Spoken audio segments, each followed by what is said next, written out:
उस स्टॉक का नाम है पिरामल फार्मा लिमिटेड और 3.5% से ज़्यादा की गिरावट आपको ये स्टॉक दिखा रहा है।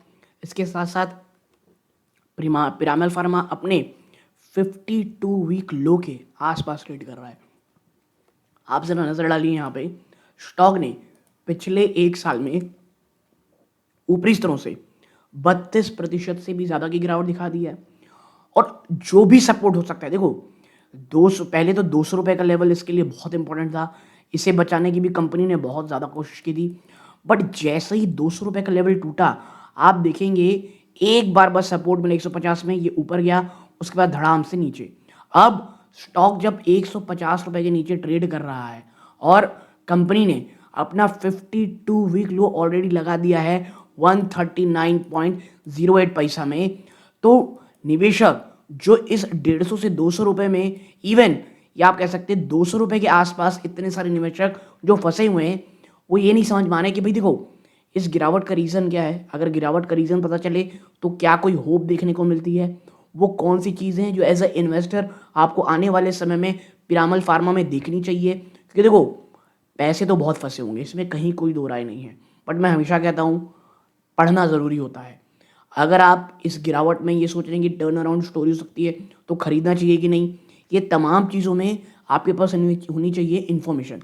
तो वही हम यहाँ पे चर्चा करेंगे। आपसे बस एक दरख्वास्त है, इसे प्योरली एजुकेशनल पर्पज़ के लिए लें। कोई भी खरीदने या बेचने का काम करें, प्लीज़ अपने वित्तीय सलाहकार की सलाह ज़रूर लीजिएगा, ठीक है। तो आइए आगे बढ़ते हैं। इस वीडियो को हाइप करना मत भूलिएगा दोस्तों, लाइक कीजिए और चैनल को अभी तक सब्सक्राइब नहीं किया है तो चैनल को सब्सक्राइब कीजिएगा। ओके, नाउ देखो पिरामल फार्मा की जो रीसेंट परफॉर्मेंस रही वो बहुत ज़्यादा प्रेशर में रही। स्टॉक करेंटली हिट किया फ्रेश नया 52 वीक लो 148, बल्कि हमने जैसे बात की 138 रुपीज़ के आसपास। ये जो गिरावट आप देख रहे हैं ये कॉम्बिनेशन है, पहला ऑपरेशनल हडर का, फाइनेंशियल मिसेस का, और सबसे बड़ी बात टेक्निकल बेरिशनेस की।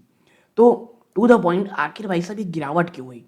तो जो प्राइमरी ड्राइवर रहा ना इस गिरावट का, वो रहा third consecutive quarter of losses, यानी लगातार 3 क्वार्टर से कंपनी लॉस पैदा कर रही है भाई साहब। फिर reported for financial 26 December 25 third quarter में कंपनी ने पोस्ट किया कंसोलिडेटेड नेट लॉस 136 करोड़ से भी ऊपर का।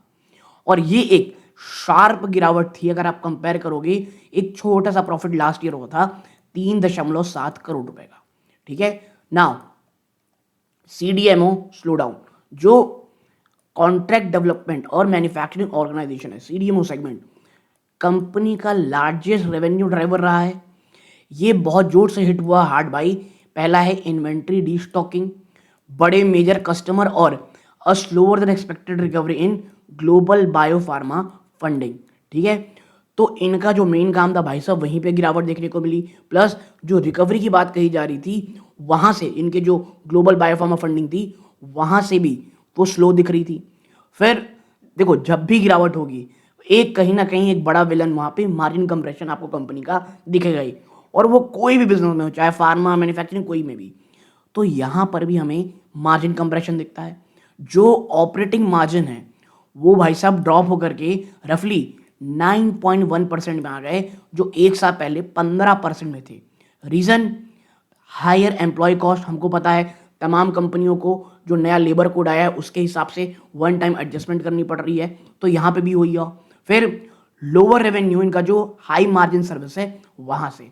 ओके, फिर आप देखते हो रेगुलेटरी फ्रिक्शन, जो रूटीन यूएसएफडी इन्फेक्शन होता है इनकी फैसिलिटीज़ में, जैसे लैंगिस्टन और टूर, जहाँ पे क्या आया ऑब्जर्वेशन फॉर्म 483, जहाँ पर वाइल मैनेज इसने इन्वेस्टर में क्या देखा और कॉशन ऐड कर दिया, क्या कंपनी कंप्लायंसेस पूरी तरह से नहीं निभा पाती। फिर क्या आता है मार्केट सेंटिमेंट। एक रीसेंट ग्राउंड डाउनग्रेड आपको देखने को मिला है स्ट्रॉन्ग सेल रेटिंग के लिए by major research firm in February 2026। और ये क्या ट्रिगर किया, technical selling as the stock broke below all moving averages, ठीक है। ये चीज़ें हैं दोस्तों कि भाई सेंटिमेंट मार्क, जब आप लगातार इतना बुरा परफॉर्म कर रहे हो, मार्जिन आपकी कम हो रही है, जो एक्सपेक्टेशन थी आपसे आप उससे कहीं कम काम कर रहे हो, तो क्या होता है, सेंटिमेंट बिगड़ता है। और आग में घी डालने का भाई साहब काम किसने किया, सबको पता है। जो एक वॉर चल रही है मिडिल ईस्ट में, पूरी तरह से मिडिल ईस्ट तहस और नहस हो गया है, ठीक है। फिर आते हैं यहाँ पर, जो लेटेस्ट शेयर होल्डिंग आई है वो क्या कह रही है। तो देखो, जो लेटेस्ट शेयर होल्डिंग है कंपनी की, जहां पर प्रमोटर 34.86 है, ये स्टेबल है, कोई मेजर प्लेजिंग रिपोर्ट भी नहीं की गई। एफ आई आईज 29.66% रखते हैं और ये बहुत मार्जिन डिक्लाइन है। डी आई आईज रफली 15.7% है, लेड बाय जहां पे म्यूचुअल फंड 14% रखते हैं, 14% ज़्यादा होल्डिंग रखते हैं, और इंश्योरेंस कंपनियां 1.38%। तो देखो, यहाँ पे एक चीज़ देखने को मिलती है कि F I I D I इसमें आज भी बहुत ज़्यादा उत्साहित है। पब्लिक जो रिटेल इन्वेस्टर है वो 19.80% है। तो अच्छी बात यहाँ ये है कि nearly 45% F I D eyes रखते हैं, जो ये बात सजेस्ट करती है कि जो प्रोफेशनल इन्वेस्टर हैं वो अभी भी देख रहे हैं टर्न अराउंड का, डिस्पाइट आपको जो रीसेंट प्राइस वॉलिटिलिटी देखने को मिली है, ठीक है। फिर आप देखते हो, इज देयर एनी होप। तो देखो, recovery is not expected to be V shaped. सबसे पहली चीज, अगर आप ये सोच रहे हो कि वी शेप रिकवरी आपको पिरामिड में देखने को मिलेगी, ऐसा नहीं है। बट कुछ स्पेसिफिक पॉकेट्स हैं ग्रोथ की। पहला है कंज्यूमर हेल्थ केयर। जो इंडिया का कंज्यूमर हेल्थ केयर है, पीएसएस बिजनेस, वो एक ब्राइट स्पॉट में है। वो लगातार 15% ईयर ऑन बेसिस में बढ़ रहा है। ब्रांड जैसे लैक्टोकैलामाइन और लिटिल्स ये धीरे धीरे मार्केट शेयर गेन कर रहे हैं, स्पेशली ई कॉमर्स के थ्रू और क्विक कॉमर्स के चैनल के थ्रू, ठीक है। फिर biopharma funding recovery, management note किया है कुछ early sign of an uptake request for proposal RPF activity from September 25 onward, suggesting कि जो फंडिंग विंटर था बायोटेक कंपनीज के लिए यूएस में, वो अब कहीं ना कहीं जाता हुआ दिखाई दे रहा है। तो ये एक अच्छी चीज है।